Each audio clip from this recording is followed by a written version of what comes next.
Hi everybody, this is the Flavorist talking, and today we are going to do my very first follow along card making video. We're going to be making a Father's Day card, but this sort of card making approach can be used with a variety of types of cards for sure. We're going to be primarily using the Brutus Monroe Winter Season stamp, um, and when I first looked at this card, or this stamp rather, I really saw it as more of a woodland scene, something with trees and mountains and a lake. And as you'll see later on, this is most definitely not a lake. But that's okay. Sometimes these things happen and it can make for a really memorable card making experience. So as you can see here, I'm lining up my card, deciding where exactly I want to place the stamp. And this is a slimline stamp, so it's intended, I suppose, for a more long and skinny card than what I'm doing, but it can definitely work. We're just going to be using a portion of the stamp instead of the whole thing. So the first order of business is to ink up the stamp so that we can make an outline for what we're going to be filling in later with color. And sometimes you really have to go over these stamps multiple times with the ink pads to make sure that you get everything and you're able to press down on everything with even pressure and even ink and all of that. And that's part of why I'm going over it here with a cloth so that I can smoothly make sure that the pressure is evenly applied to the whole card. But as you'll see here, I didn't really love the amount of ink that I got. I wanted more bold black lines than what came out on the first try, so I am going over it again. And one of the really nice things about the stamping tool that I'm using is that it keeps my stamp exactly in the same place, and the magnet over there helps to keep my card in exactly the same place so that I can easily go over it again, make those lines bolder, and not have any of the pieces shift in that process. So I've got some bolder lines now, and I'm getting ready to move on to the next step. But the first thing I got to do is clean off my stamp, so I'm going to do that here, and we'll probably skip that part in the video so that I can put that stamp away and clean up my workspace a little bit.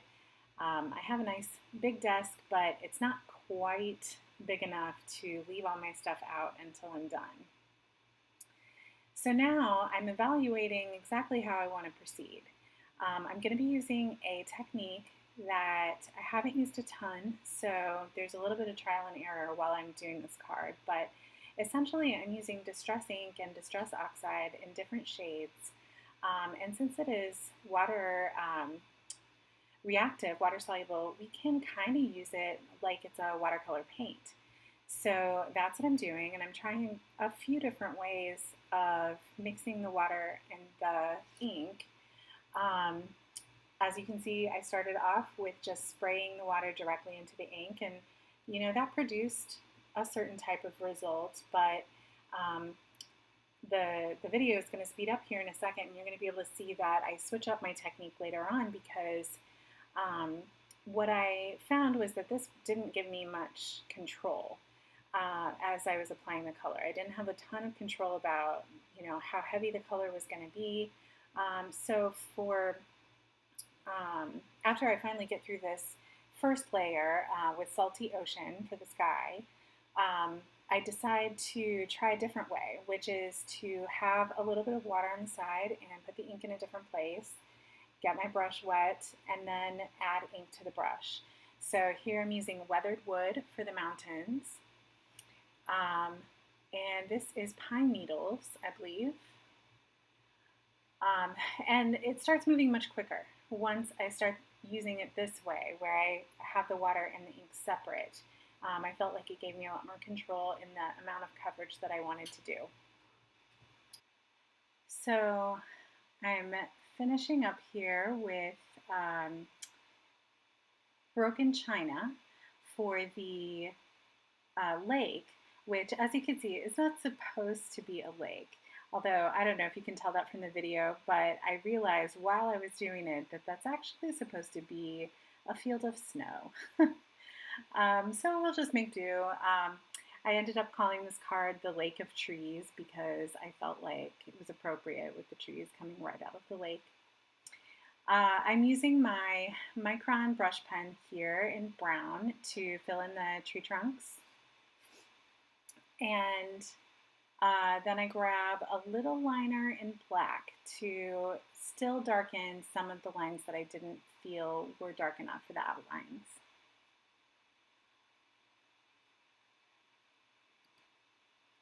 I think that one of the most interesting things about card making is that, at least for me, it's really improvisational. Usually I go in with some sort of plan, but it's very loose. I usually have in mind a particular stamp that I want to do, or some particular supply that I haven't used enough and I'm interested in using. But as the card sort of unfolds, it becomes sort of its own thing, and you end up improvising to get the results that you're kind of looking for. And as you can see here, I've decided to put this on a craft card rather than just a white card. And I did that because I was going for more of a little bit rustic theme with the particular stamp that I used, and the fact that it's a Father's Day card. I wanted to give it a little bit more rustic edge as opposed to a more delicate edge. And you can also see that I trimmed the card down so that it would fit nicely on the craft card. And you can also see here that I'm playing with the placement of the sentiment. The sentiment is just Happy Father's Day. I had cut that out ahead of time on my Silhouette Cameo. And I hadn't fully decided how I wanted it to look. I initially envisioned the sentiment below the card scene, but it ended up that I actually liked it better in the middle. But I continued to play with the placement even later. I also decided that I wanted there to be some other type of dimension to this card. And if I'm looking for dimension, normally I would think of adding things like little floral embellishments or little jewels or something like that, but you don't want to do that, obviously, on a more masculine card. So I was looking for a way to add dimension, and I decided to add a panel behind the front panel. And I wanted to do something that would give it a little bit of texture. So I have this little Bow Bunny texture stamp here, and this is a wood grain. So I'm playing right now with the placement and which direction I want this to face and things like that. And I have a great color in mind. I'm going to use weathered wood on this stamp. But right now, just sort of figuring out the placement, figuring out how I want it to look. And that's one great thing about the stamping platform, is that it helps you to sort of line things up, make sure you know where you want stuff, and it gives you a little bit of flexibility playing around with that.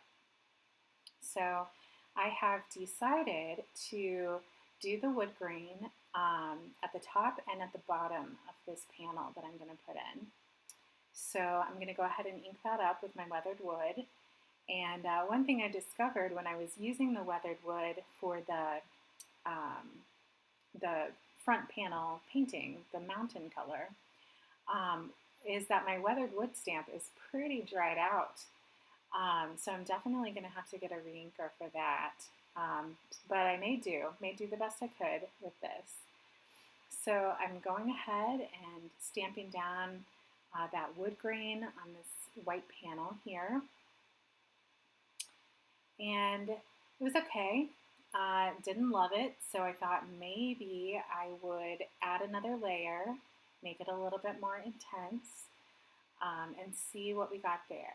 And like I said, this is totally improvisational. I'm working on this stuff as I'm going, trying to figure out what is going to be that magic piece that makes everything come together the way that I want.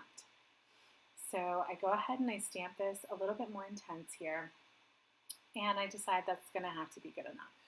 I'm still not thoroughly satisfied with it, but I'm going to come back to it and figure it out. So go ahead and clean off the stamp here. And like I said, these distress inks are water soluble, so really easy to clean up with just a spritz of water. So I'm figuring out how I'm going to put this on the bottom here. And of course, you need to slide it up a little bit to make room for the stamp there. And spend some time lining it up to make sure I get it straight, especially because I have the wood grain going across the top. I don't want it to be crooked. So we're going to go ahead and do this again, do the whole process again, do the double stamp, get that all darkened and intense there so that we can put that behind the panel and see if we think that this is going to work.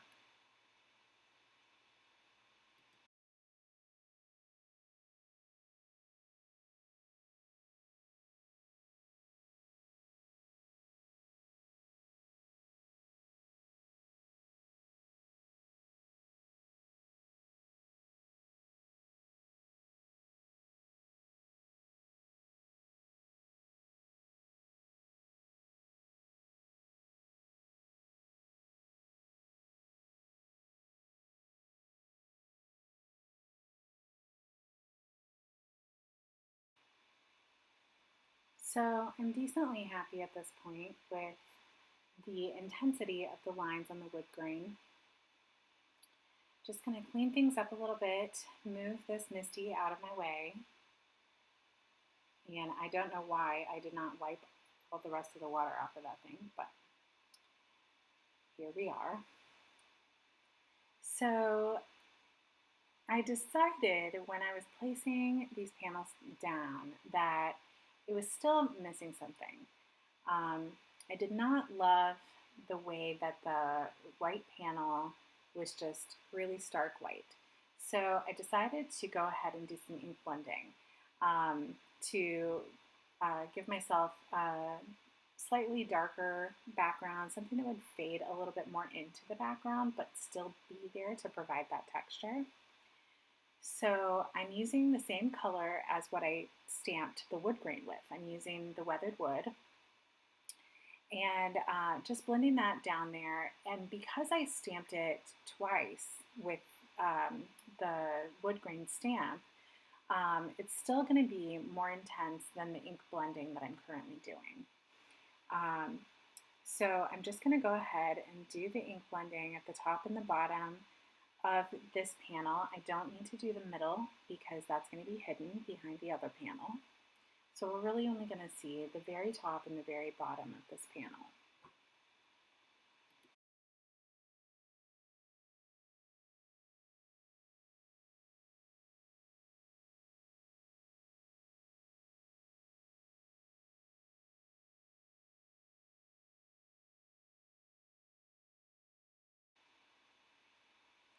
At this point, I'm feeling pretty good about the color and how that's going to sort of mute that that white panel there. It's not going to stand out quite as much behind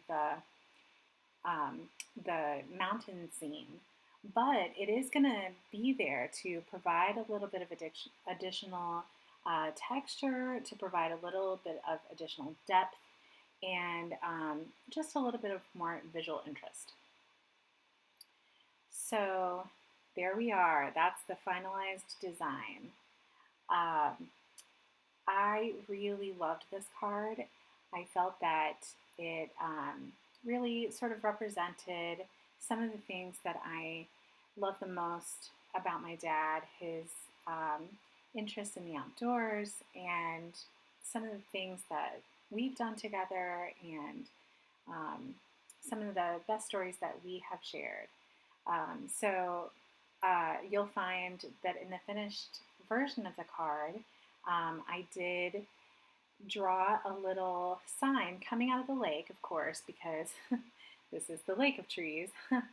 But I have a little gone fishing sign coming out of the lake in the finalized card. I did draw that in there with the Micron brush pen, and I also lettered on top of that with a white gel pen.